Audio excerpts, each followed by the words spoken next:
मैं Rajneesh, vice president Himachal वन society.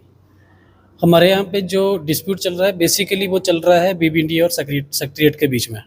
ठीक है, बीबीएनडी ने जो प्लॉटिंग करी है, सेक्रेटेरिएट का कहना है कि वो इलीगल है, वो नहीं होनी चाहिए थी। इसके करके हमने मुद्दा क्रिएट किया था डीसी साहब से। लास्ट टाइम भी 25 फरवरी को हम मिल के गए थे, उन्होंने 2 महीने का टाइम दिया था, सॉरी 1 महीने का टाइम दिया था। हम 1 महीना एक्स्ट्रा देके आज 2 महीने के बाद डीसी साहब के पास आए, तो आज हमारे को फिर 1 महीना मिला है। तो एक किस्म का तारीख पे तारीख हो रही है। ये लास्ट होगा कि हम लोग वेट करेंगे 1 महीने का, और 1 मई का हम वेट करेंगे। जून में फर्स्ट वीक में हम दोबारा से आएंगे। हमारे को कोई अगर सपोर्ट नहीं मिलती है तो फिर हम पूरे के पूरे आंदोलन में उतर आएंगे।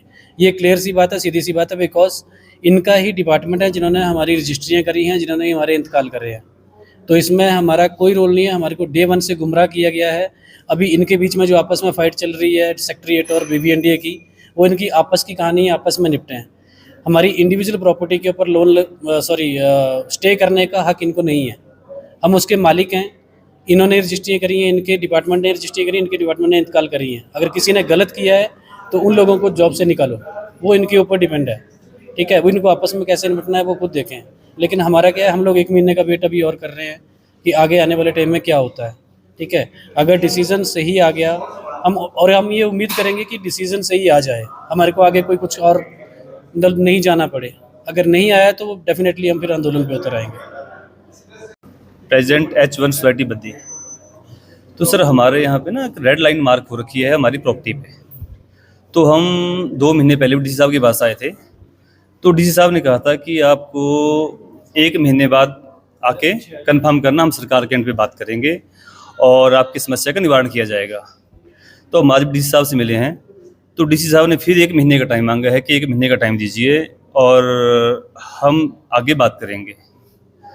क्या दिक्कत चल रही है? दिक्कत ये है सर कि हम लोगों ने 2020 के आसपास वहाँ सब ने प्लॉट लिए, मतलब अप्रॉक्स 70 प्लॉट्स हैं, और इन बिटवीन सब ने वहाँ पे मतलब प्लॉट लिए, उसके बाद घर बना लिए। आज की डेट में लगभग 45 घर बने हुए हैं। तो हमें अभी साल 6 महीने पहले पता चल रहा है कि वहाँ रेड लाइन मार्क है।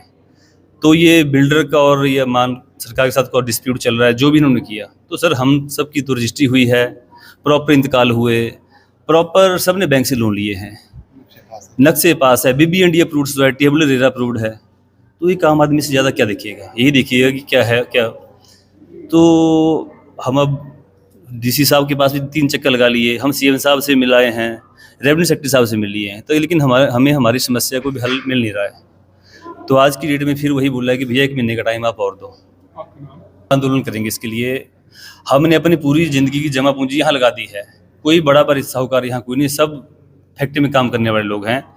तो सर इसके लिए हम सड़कों पर उतरेंगे। हम हर उस डिपार्टमेंट का घेराव करेंगे जहाँ से हमें एनओसी दी है, चाहे हमारी रजिस्ट्री हुई है तहसील ऑफिस में, तो हम तहसील ऑफिस को घेरेंगे, हम बीबीएनडी को घेरेंगे, हम रेवेन्यू वालों को घेरेंगे, हम रेरा वालों को घेरेंगे। क्या आप किस लिए बैठे हो? मान लो हमें नहीं पता रजिस्ट्री किस लिए, हमें नहीं पता कि क्या हुआ, 118 क्या है, हम इतने पढ़े लिखे नहीं हैं। तो सर तहसीलदार को पता ना 118 की परमिशन नहीं है, आप क्यों रजिस्ट्रियाँ कर रहे हो भाई, क्यों प्लॉट कर रहे हो, आप क्यों बीबीएनडी क्यों परमिशन दे रहा है प्लॉट काटने की? वैसे भी इसके